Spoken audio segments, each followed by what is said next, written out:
Hey everyone, it's Alissa from Planet Alissa. I am here with this week's What I Sold on Etsy video. I apologize, I'm like kind of frazzled. I have my glasses on, hair up.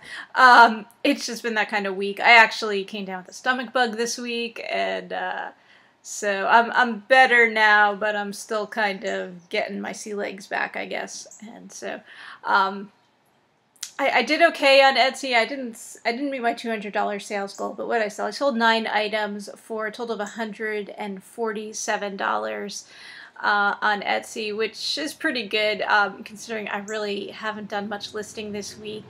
And you know, when I wasn't feeling well, I wasn't doing anything. I was completely useless. So yeah, it's just, that's one of the problems too with being self-employed is like, you know, when you work for someone else and you get sick, well, you take a sick day and it's not really a big deal. Sometimes it is. Sometimes you got a lot more work when you come back to work. But when you're sick, there's no one to fill in for you. It's, you know, it's just you. You're on your own. So then you got a lot of catch up to do to get caught back up on things. So that's where I am. I have to do a lot of catch up. I don't know how much catch up I'll do today because I'm just still feeling pretty wiped out.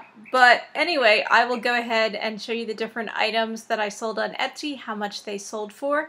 Keep in mind the price that you see is just the selling price of the item, so it doesn't include any fees that I paid to purchase the item, fees that I paid to Etsy, or the fees that the buyer pays to have the item shipped to them. But without further ado, here is everything I sold on Etsy. First item I sold was this vintage paint tray. It's closed up here so you can't see it, but this opens up and there's little, it's like a palette inside with different spots to hold, I think, watercolor paint. Grumbacher is the name on this. This was something I picked up not too long ago in an auction box lot. Didn't really know if there would be any value, and there's a bunch of other Grumbacher paint supplies in the lot. I don't even think that's what I bought the lot for. But yeah, so that sold for $12, so that's cool. And then this is a Fisher-Price Play Family Village, it's called. It sold for $30. This set just has what you see here, just like the buildings. Doesn't have any of the vehicles, any of the people, any of the furniture that would have originally been included with the set. So it's just the buildings. This like unfolds, and you can see the inside of the buildings too. And I picked this up in the spring at a rummage sale.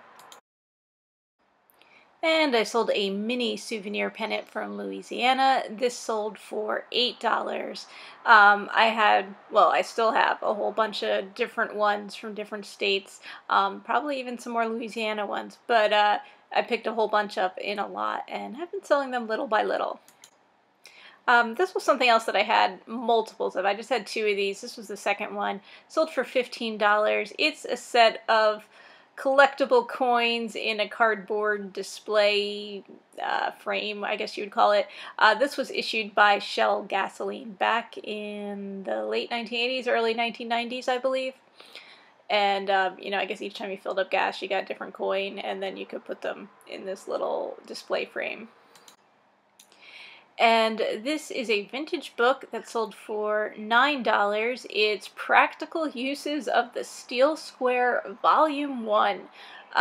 Yes, somebody wrote a whole book about how to use a steel square, and it's only the first volume. I don't know, but I just thought it was a cool cover, cool vintage book, and so I don't remember where I picked this one up. Might have been a book sale. And I sold some vintage unused contact paper. It sold for $20. This had Mickey and Minnie Mouse on it. I think this was from the 1980s, you know, kind of cool retro design with that grid geometric kind of pattern behind them. I picked this up, I believe, at a rummage sale. This is the only clearance item I sold this week. Sold these vintage ladies glasses for $32. Originally had them priced a little too high at $65. They're very cool, pink, cat's eye kind of shape. Smaller size frames, and of course it is just the frames, even though there are lenses in here. They are prescription lenses, so those do need to be replaced. I think I picked these up at an auction a while ago. This is a vintage, unused, tinted linen postcard, which sold for $6. It's Mount Richtofen, something like that, in Rocky Mountain National Park. And I do not remember where I picked this postcard up. And finally this week, I sold a vintage stationery set. This sold for $15. This was something that sold within hours of listing it, I guess. It was to a buyer who had purchased stuff from me before, so, that might have helped. And I picked this up at a thrift store, I believe. Thank you everyone for watching. I do put out these videos every week showing the different vintage items that I've sold in my Etsy store, planned Alissa. And I try to make some other reselling videos. I haven't really made any in a while, so I apologize about that, but I'll try to get some more out for you soon. Like I said, it's just been kind of crazy here, but hopefully I can get caught up and get some more videos made. So thank you everyone for watching. I hope you have a great weekend, and happy selling, everyone.